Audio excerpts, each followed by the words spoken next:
We are continuing our countdown to Doomsday. This week we have Guardians of the Galaxy, the movie that helped redefine what a Marvel movie could be, and also gave us a closer look at what we're actually building towards in the Infinity Saga. So this week, let's dive into that on the countdown to Doomsday on 30-minute reviews.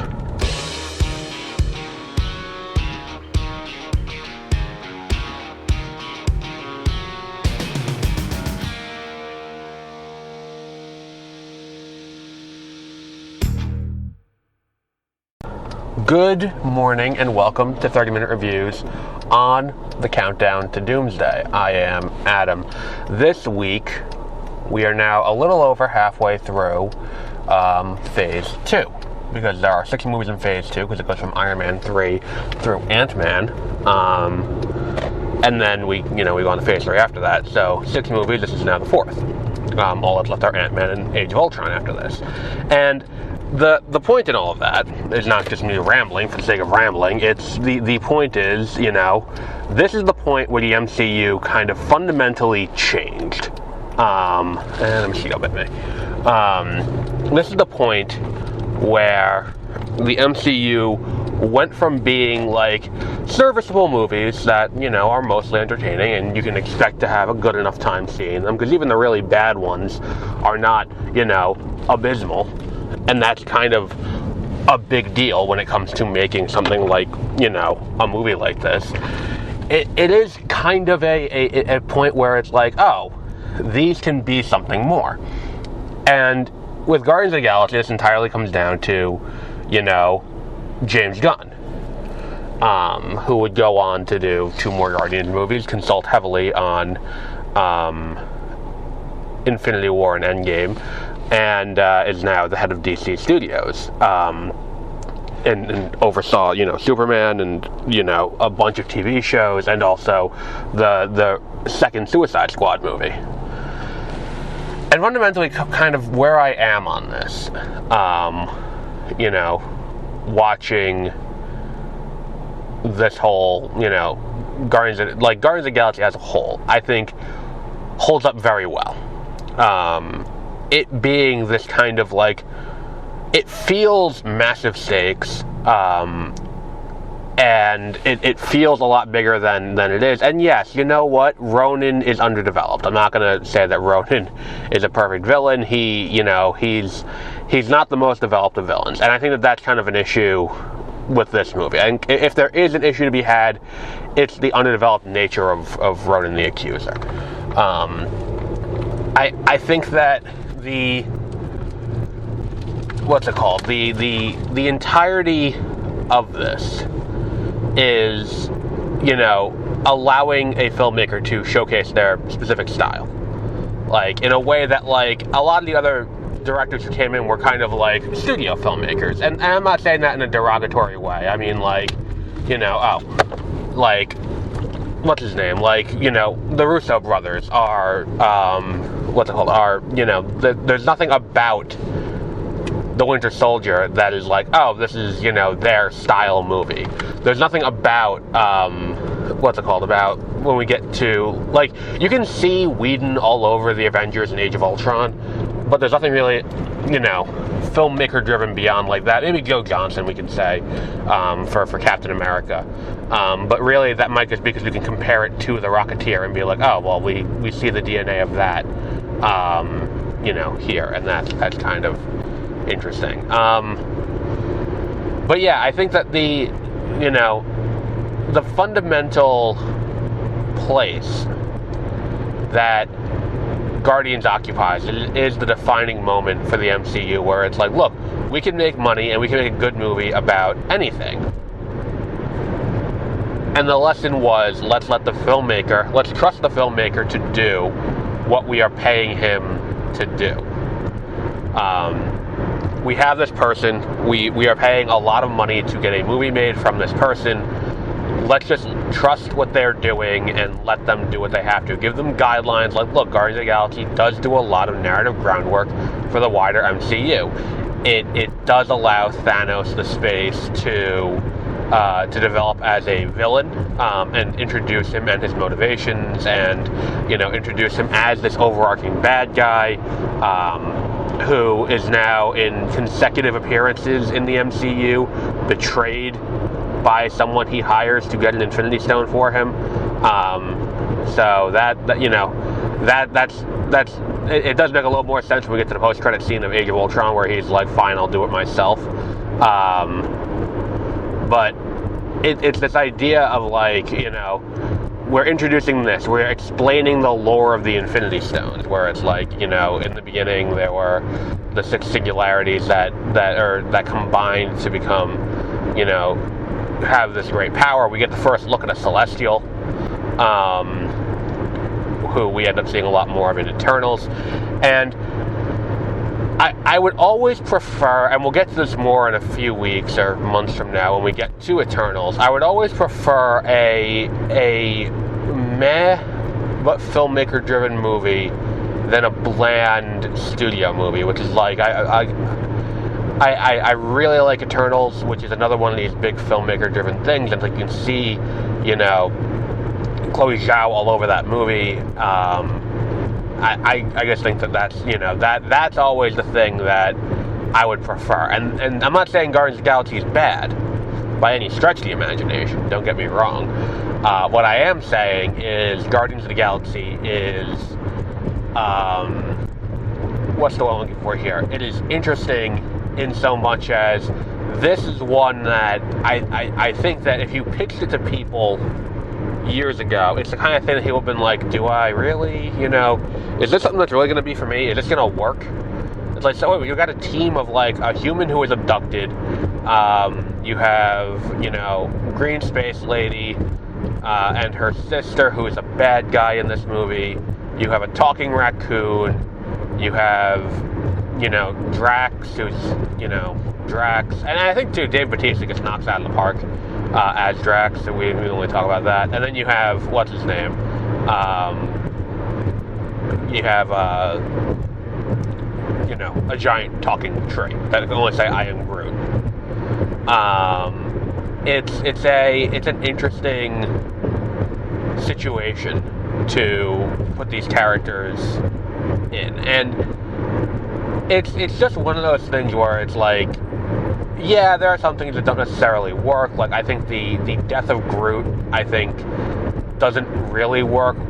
We get a lot in this movie across this phase of like character death fake-outs, where it's like, should I believe that he's actually dead? Because like Loki faked out his death once in Thor, then faked it out again in Thor: The Dark World. Then we had the fake death of Sam Jackson, Nick Fury in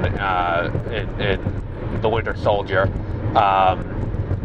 It's just like, should I, why should I believe that this guy is going to actually stay dead? And by the post-credit, he's back to life, and it's like, all right, whatever. Like, it doesn't mean quite as much. And all of that said, I think this is a very strong movie. This is a solid 5 out of 5.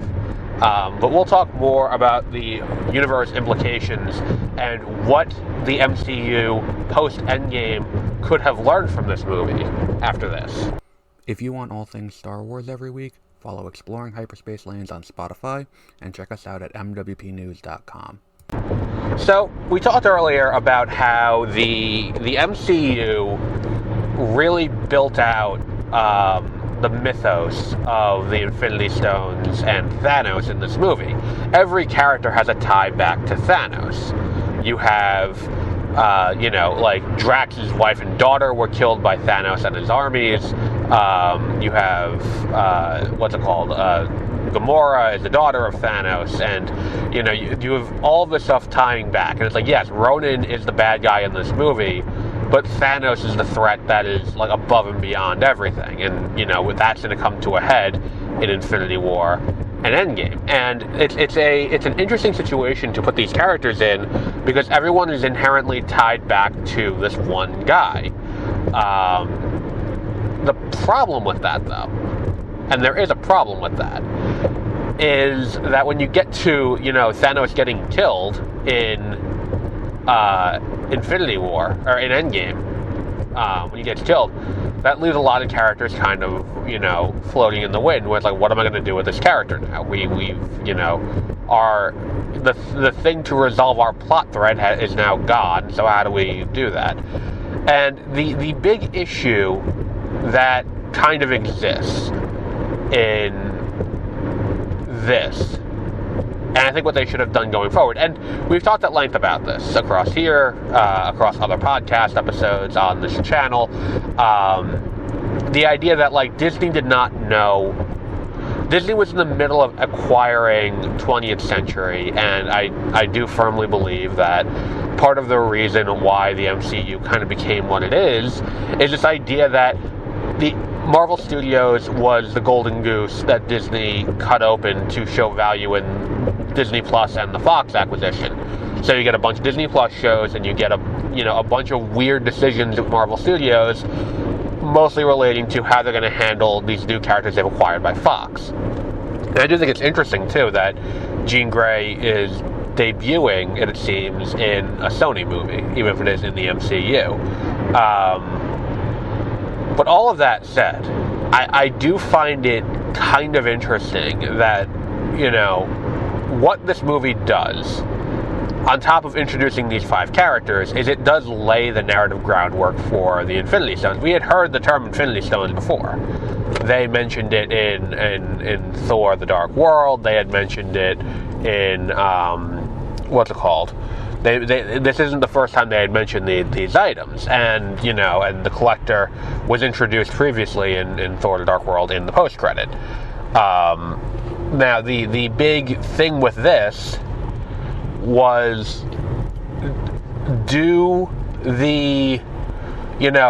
was there ever a moment like this in, the Multiverse Saga? And the answer is no. Like, the closest thing to this was Kang the Conqueror. And that was when they were building towards Kang as the bad guy, not Doom. In a weird way, it's like, look, I get that they didn't know that Jonathan Majors was gonna get fired for domestic abuse. So I we can't really say that, but, like, the issue is, like, Thanos is the bad guy in this movie, but he's not the threat that any of the heroes interact with. No one has a face-to-face with Thanos besides Nebula, when he sends out Nebula to go help Ronan. And that's kind of the moment where it's like, oh, okay, well, the threat is bigger than this. I think the mistake with Kang in Quantumania was putting Kang in the movie as the antagonist that, they have to dispatch. And it's like, I remember seeing a lot of people say at the time, it's like, so this kind of defeats a lot of the fear around Kang.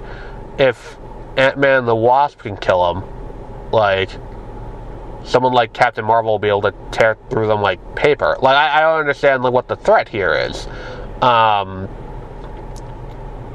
that's kind of the bigger issue here, is that it's like, and granted, again, they didn't know when Black Widow came out, and when the Eternals came out, and when, I would say even through, like, Thor: Love and Thunder and all of that came out, these movies were in production long before, long before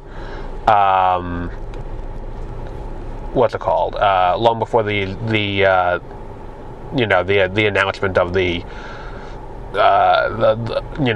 Fox acquisition going through. And the thing is, it's like, these were in production and shooting while that was happening, and then the movies came out, and it's just kind of like, okay, well, what do we do from here? It became a whole thing. And that's kind of what harmed the entirety of the Multiverse Saga, is this idea that, like, we're not building this properly.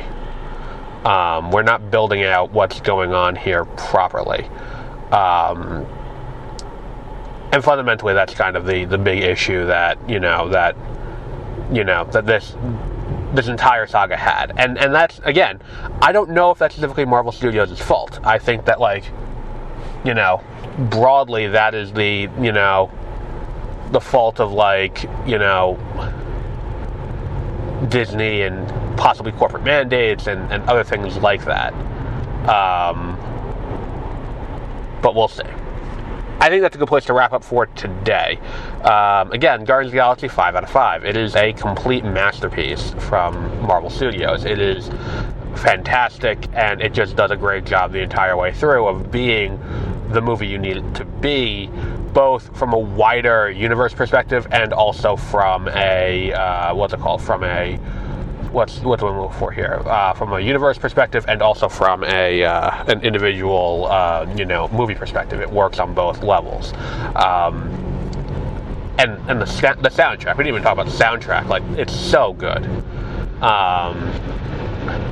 But we'll wrap up there for today. And until our next episode, have a great rest of your week.